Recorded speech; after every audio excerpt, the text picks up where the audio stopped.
Welcome into the JP and Hack Show, part of the Field of 12 Media Network, presented by Bet Rivers Sportsbook.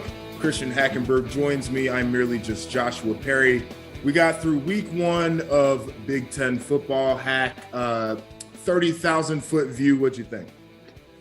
I thought overall, some really good stuff, top to bottom from the conference. I think you found out a lot about quite a few of these teams, but really excited, I think, to see the maturation of the conference as well throughout the season.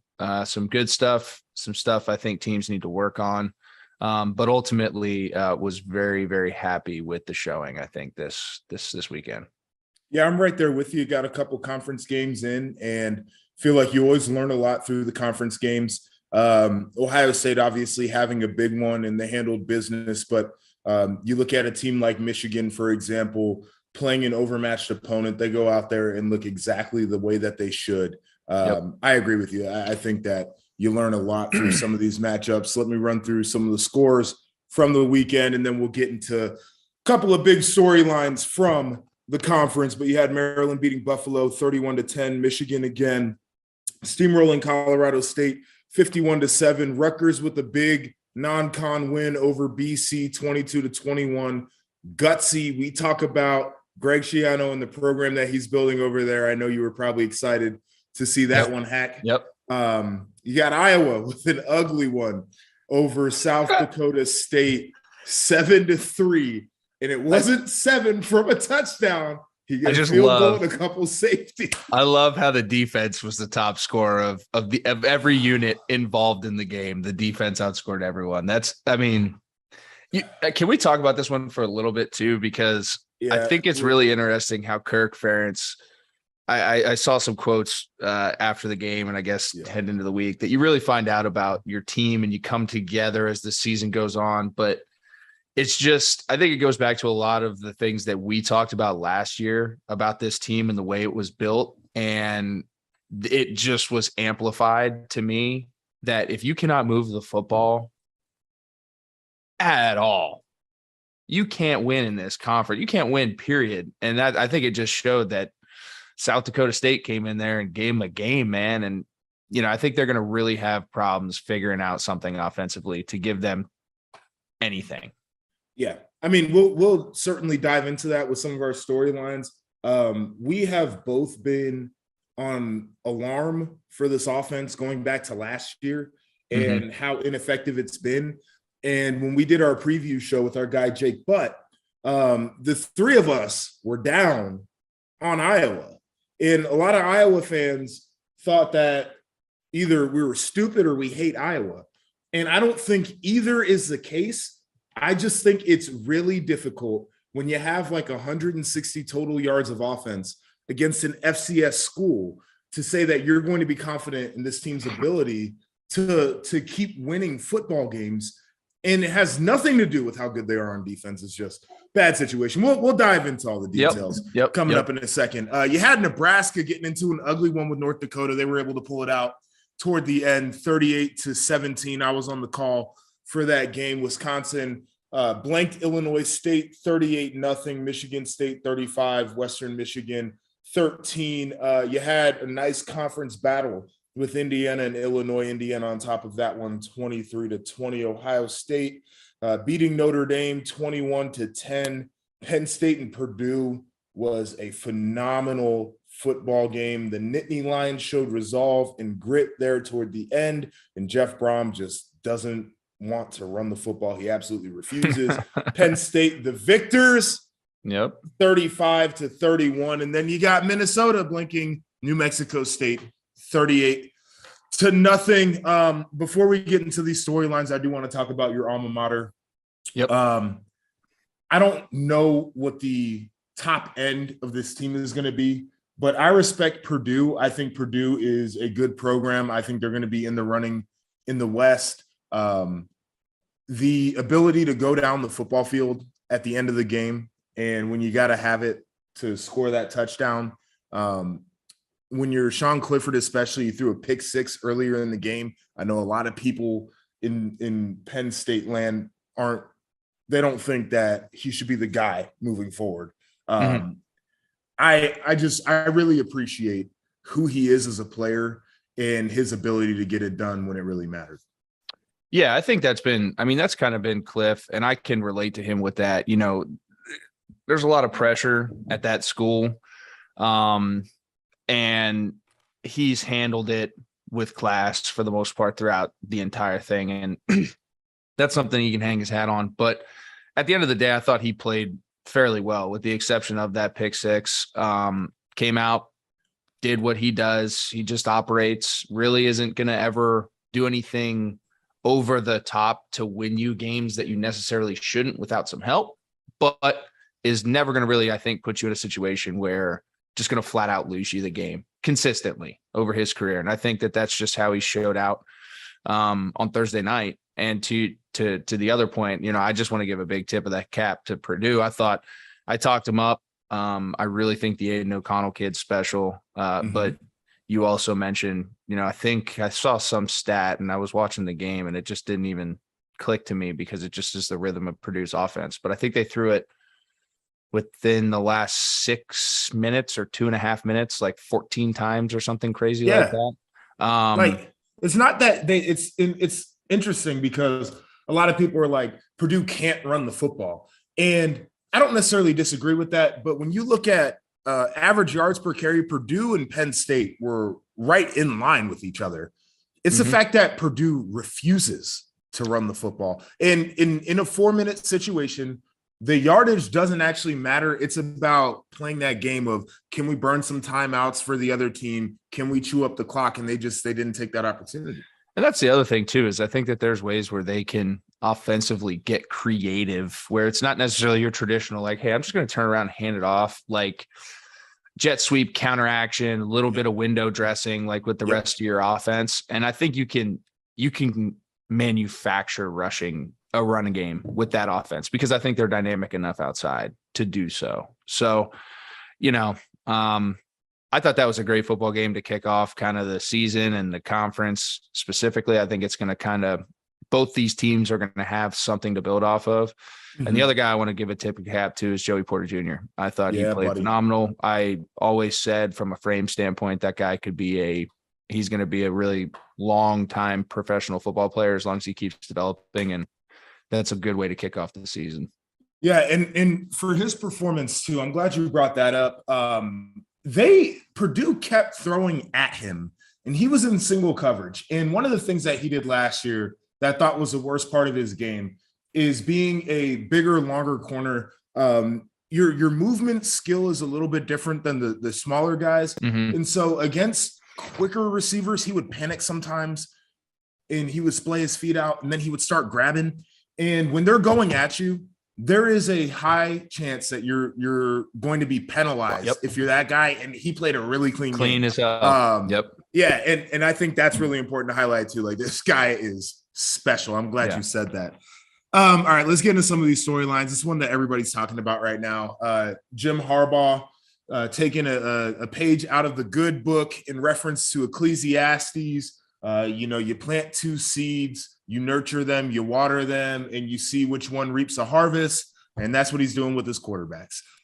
It is a very strange spot to be in, but we saw the first performance from this quarterback audition, if you want to call it that. Cade McNamara looking very pedestrian, a 50% completion rate, 136 yards, and most of that came off of one explosive.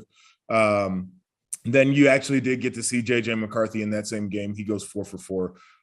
He has a rushing touchdown, a dazzling 20-yard scamper into the end zone. All right, I'm going to give you my overall thoughts on this, and then I'm going to let you, as the resident quarterback, ride. I think this situation benefited JJ McCarthy 100 times more than it could have benefited Cade McNamara. Cade deserves a lot of respect for what he was able to achieve last year in beating Ohio State and winning a Big Ten championship, something Michigan hadn't done since we were in elementary school, going out and making it to the college football playoff for the first time in program history. I think that's all important. And then Cade McNamara was voted a captain by his peers. And I know Jim Harbaugh doesn't believe that the locker room gets to decide the depth chart, but I also think it means something at the quarterback position when you have a guy that's selected as a captain. Your team feels a certain way about that cat. But they come out of training camp. We hear on like the Saturday of week 0 about the way he's going to handle his quarterbacks. Cade McNamara comes out after the week 1 game and says that he felt a little bit blindsided, thought he had played as well as he'd ever played in training camp. It's not in his control. He's going to go out and do the things he does. And then this week, JJ McCarthy has media availability. And one of the things that he says is, what a better way than this competition. And the media is trying to draw a wedge in my relationship with Cade, but we're both supporting each other. And it sounds a little bit like these guys are on different pages. And I totally understand that because you're Cade and now you kind of get blindsided with this thing where you thought you might be the starter. You feel the added pressure now of having to go out and perform since you set the bar, since you performed first. And not to mention that JJ McCarthy's start is against a Hawaii team that is flying a 9-hour red eye to get to Ann Arbor, that has 50 new players on their roster, that got beat by 53 points by Vanderbilt. It's everything that sets up for McCarthy. This is a tough one. Yeah, and I've said this before, and I'll stand on this mountain, is I don't think we have this conversation pre-transfer portal, pre-NIL, this whole new world of college football, right? Like I just don't see how you replace a kid who won a Big Ten championship with, you lose some pieces of that offense, but for the most part, those guys on that team and who are now playing with him have been in there for the past 2, 3, 4 years with him. So I don't think we have this conversation. I think it's something that's going to become more and more at the forefront of having consistency and somebody who earned. And I think you can say that Cade has earned the opportunity to be the starter this year from the start, like from the jump. I think as a football player, you can sit here and say this and your experiences, but I think now coaches are balancing that fine line of keeping the succession plan together, because quarterbacks, they're not going to wait that long. They want to get in, get out, play, get to the league. So it's really hard. I think that's a fine line, and something that, I think Jim Harbaugh set a precedent of sorts with this, or possibly, but I just don't see it being handled that way moving forward. And I think that this should have been handled in training camp. And at the end of the day, you cut your ties because you're Michigan. But at the same token, I think the way that the first game went, where you even got to see JJ, really sets up, like you said, like Cade coming into this kind of was behind the 8 ball, right? Because he has all the expectations. He literally has an entire resume out there, whereas JJ McCarthy's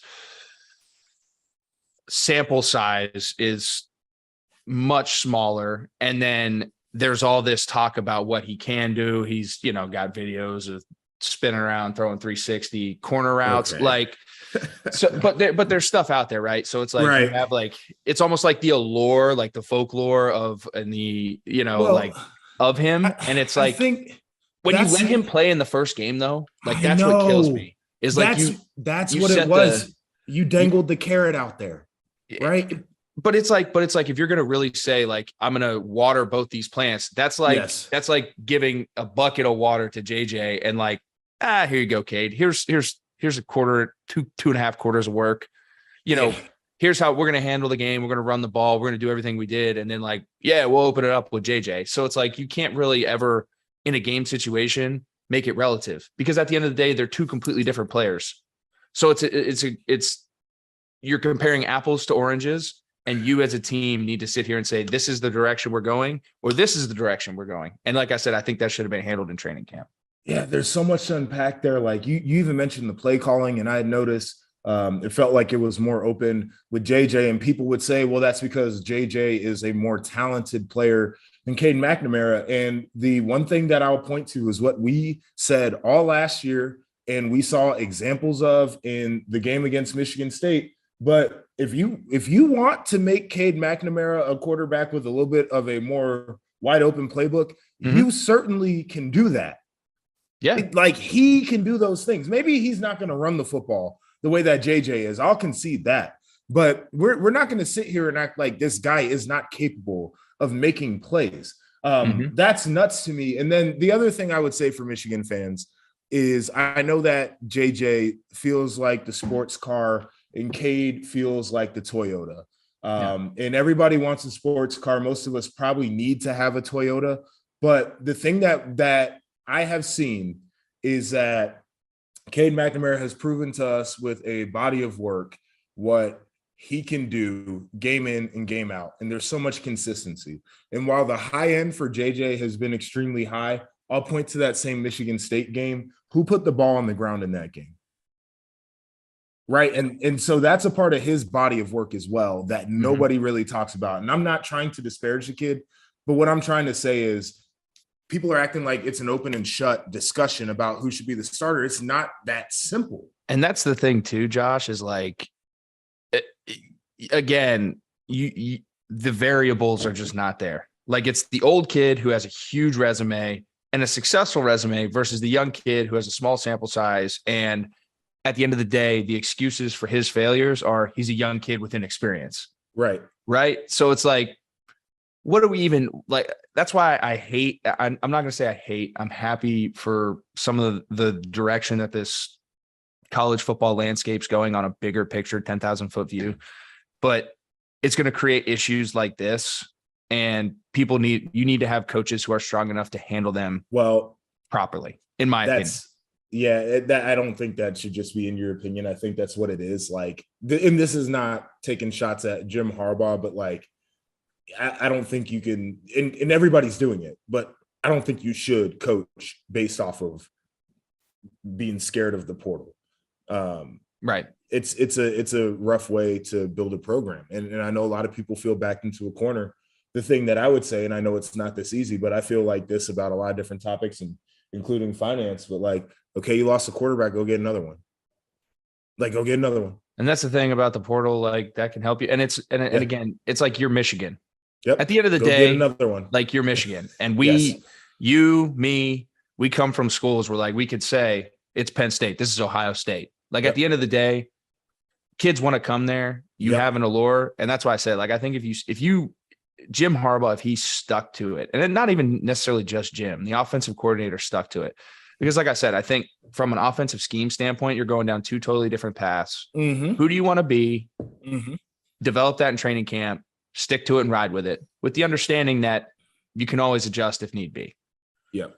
And it always felt like Jim wanted to be more of what Cade provides, but he's also got Colin Kaepernick in his background too. So we know that he's a guy who can adjust to having a quarterback that's got some unique movement skills. So this will be very interesting. I'm going to put it out here. I think you learn nothing about this quarterback battle from playing Hawaii.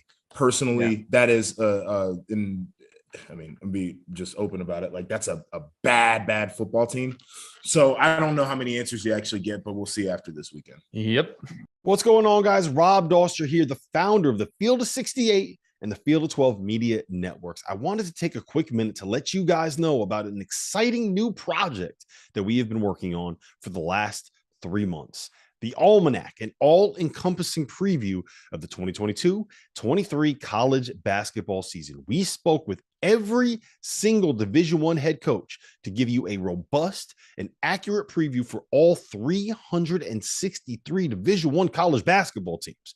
We have predictions for conference finishes for all 32 leagues. We have features on the best freshmen, the best big men, the breakout stars, the coaches on the hot seat, so much more. It is 600,000 words of sheer happiness for the college basketball fan in your life. The Almanac is going to be available for digital purchase on September 26th for just $19.99, but you can pre-order it today using the promo code HOOPS and save 20%.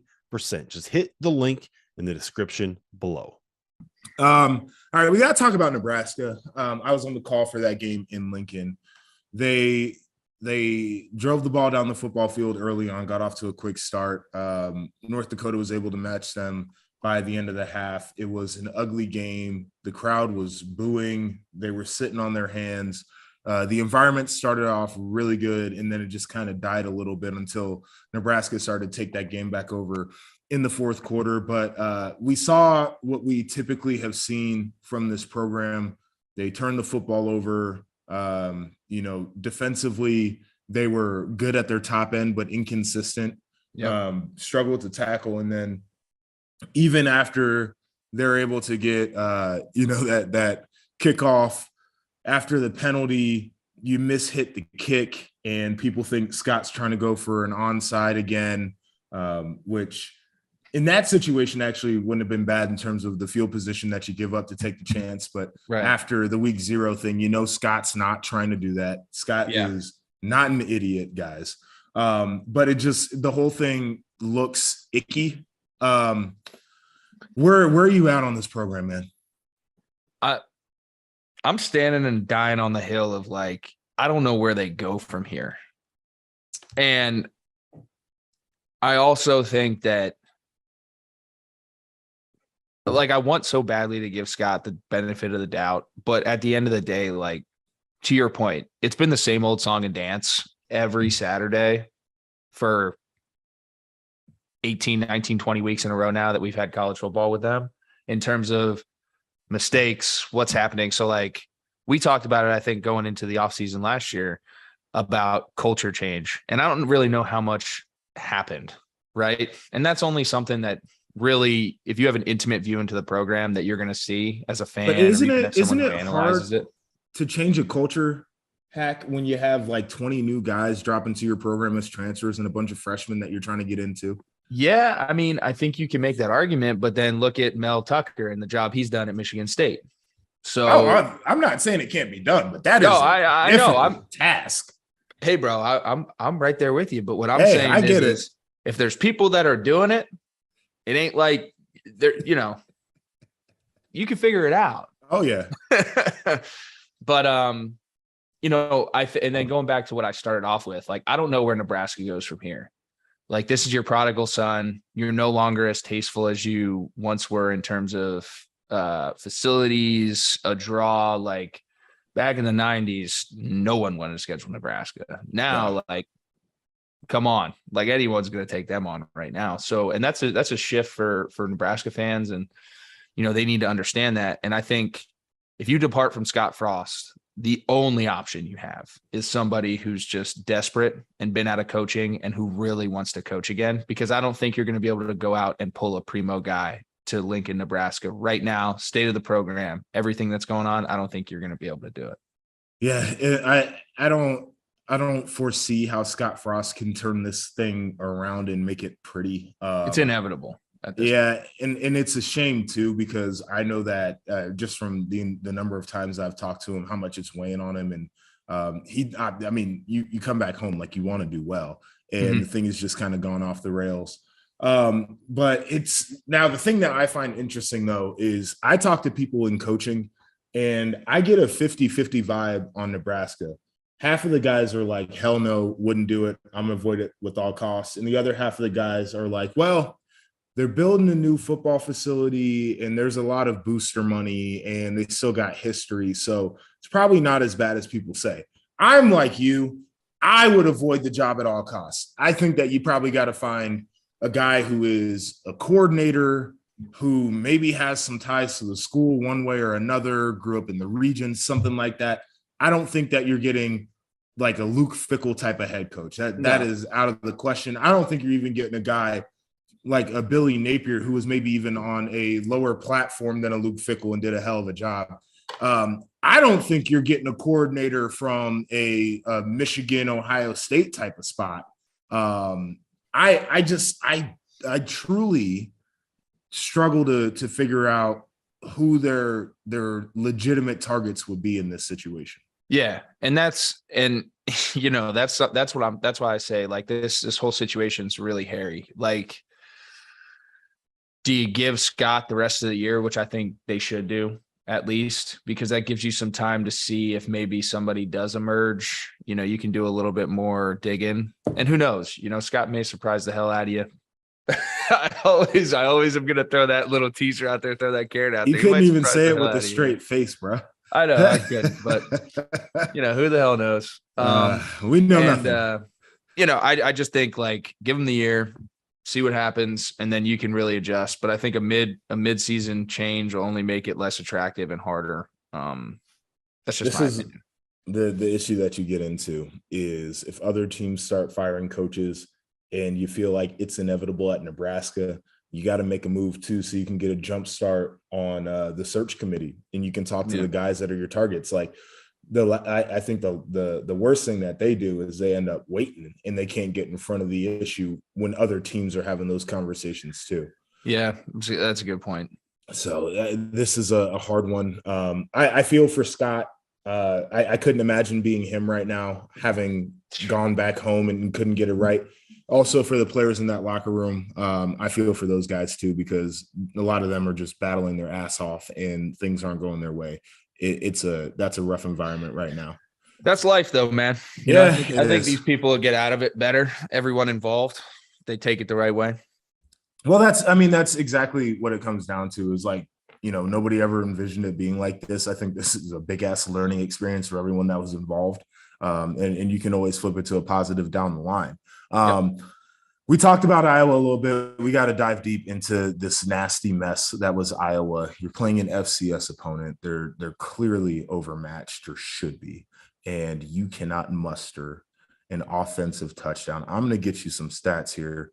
Bear with me while I get to this. Spencer Petras, 11 for 25. That is 44%. 109 yards passing. That's 4.4 per attempt. 0 touchdowns, 1 interception. And then you look at the total rushing performance from this team. 36 attempts, and there's some sacks in this and a couple of kneel downs. So minus 25 on the sack numbers for Petras, but a total of 57 yards.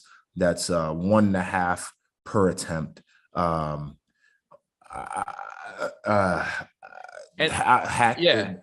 Step in. So I watched some of this game, flipping through and back and forth, and it just once I saw like it was 3-3, like deep into the game, I'm like, this is going to be fun. So I just watched for pure entertainment purposes, and Torrey Taylor happened to be probably one of the more interesting parts of the game. But when you analyze them offensively, their strong suit has always been a big, tough, physical front.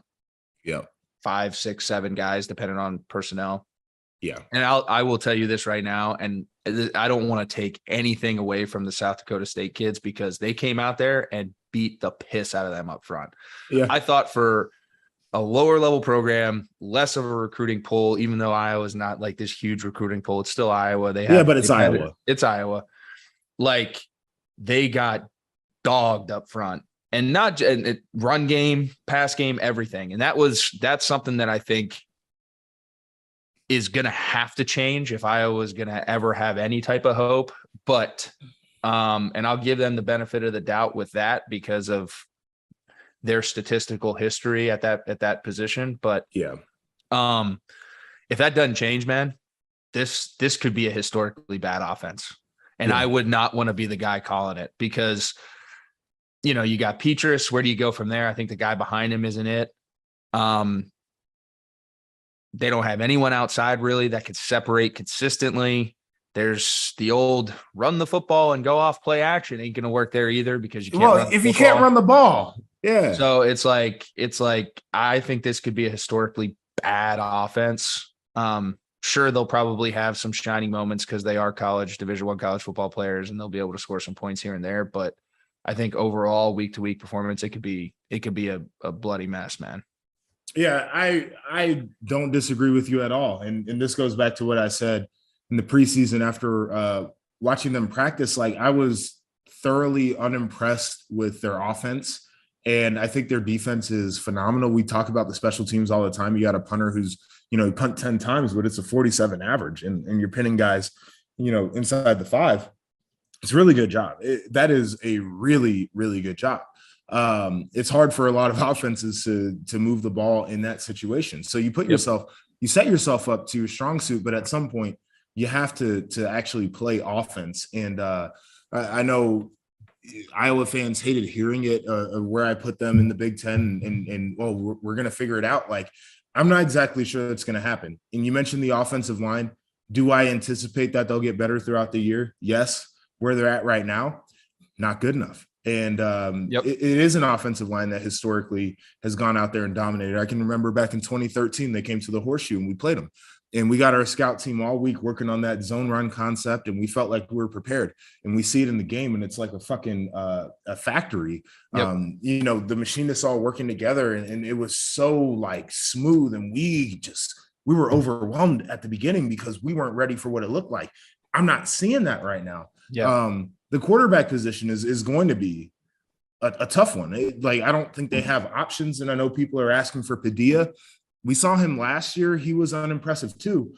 And so that's where you hope that you have a run game you can rely on, some receivers that can elevate, but those guys aren't there. And in fairness, they had a couple guys that were out due to injury, and you hope that it can elevate you when you get some of your main starters back. But I don't know if it's going to be enough, man. Yeah. And that's the thing, is it's not the old West. I think there's been teams that have showed up, Purdue, Minnesota, just slowly, quietly building. And Illinois is going to be a tough out for a lot of teams too, whether they win the game or not. They're going to cause some issues. Correct. They're a well-coached team. So it's like, that side of the conference is quietly building. And like, I don't think you can get away with this. Yeah. And to me, it's almost like a lesser talented Clemson, right? Like, defense is going to run everything from last year, and the offense just has to figure out something. And if they can do that, I think they can keep themselves in games defensively. But, like I said, I don't see a lot of silver lining, and I know it's a small sample size, so I don't want to dog them too bad, but I think moving forward, like, that's going to be something to watch, development up front. And if they can get back to doing what they do, pound the rock, work off play action, because I think Peters can do that, because you'll have some guys running naked, especially if you're doing that, and he's it's routes on air at that point. Yep. And I totally agree with that. And the final thing on this one too is you can't let the issues continue to pile up. I think that's the worst thing that can happen if you're Iowa. So you got to get ahead of this thing. You got to stop it. You got to try to get better, quick, fast. And in a hurry. Last storyline here, Ohio State battled Notre Dame. First half was unimpressive for a lot of Ohio State fans. They came out, dominated the second half, didn't give up a point defensively. Offense was able to salt the game away, being physical on the ground. Run game looked good. Your overarching thoughts on that one? Listen, man, I was tickled to death. You and I talked about it. Ohio State defensively, I thought they came out and showed a lot of growth, a lot of development. And I think that's going to help them down the road. And then offensively, conversely, on the offensive side, I'm not worried about their passing game one bit. Like, developing throughout the season. Again, that's something, when you have an established mindset offensively like they do, that's something that's going to be there. With Ryan Day, like, you are going to be able to throw the football.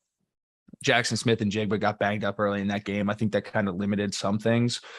But to your point, he didn't do the old Ryan Day, like, all right, screw it, we're just going to sit back and chuck it 60 times and figure it out. Like, laid on the offensive line, laid on those backs, and grinded it out. And that ultimately created some opportunities for CJ down the line to open it up.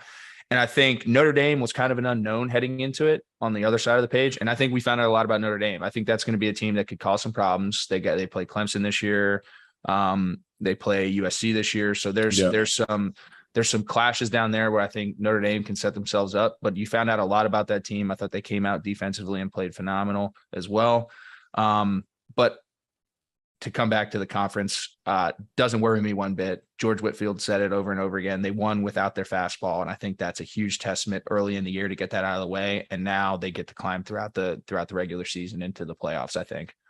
Yeah, I love your point on Notre Dame. I love Marcus Freeman. I like what he's building there.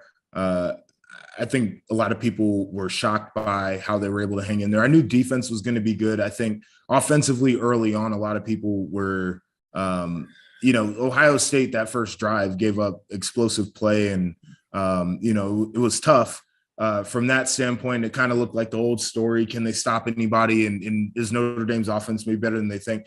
I think that's a good football team. I said this coming in Tuesday, going into game week. This game was Ohio State was going to see resistance. You got a top 5 team at the time coming into the horseshoe. Like, it wasn't going to be easy. The ball wasn't going over their head. I thought the 17.5 number was entirely too high for a first game. And so I thought it was impressive that Ohio State was able to weather the storm and got a tough, gritty one. I thought there were times where CJ maybe didn't see the field great, but I also think that in the first game of the year against a good defense, nobody's going to see the field great. And he made the most of what he was getting. And Notre Dame certainly challenged him with some looks. They wanted to keep the safeties high, make it a little bit different for the ball to go over their head. I thought that was a really good game plan. But you mentioned once Ohio State really committed to running the football, you got to bring those safeties in a little bit, and that opened things up. And so maybe we could see a little bit of a different offensive plan of attack from Ryan Day to where it's a little bit more balanced. I think that opens up so many different options there. Yeah, I think that's the beauty of growth and the beauty of having the horses that Ohio State has at every position, where it's hard for a defense to be right, man. And I know I'm preaching to the choir for a guy who played defense. Like, at a lot of times, if you can't dedicate your game plan to stopping one thing, like truly stopping one thing and forcing them to do something that they don't do well, when they do everything well, man, you're kind of just like, bend, don't break. Let's hope for a mistake. And, let's rally the offense to go and score with them. Right. And if you can, if you're Ohio State, you love that game plan. Like, you love a defensive game plan who's like, all right, we're going to bend, don't break. Let us score 60. Like, we'll go do it. So I think it just really bodes well. And defensive coordinators coming into game planning for an Ohio State offense that has now shown not only the ability, but the propensity to turn around and run the football and establish a run game.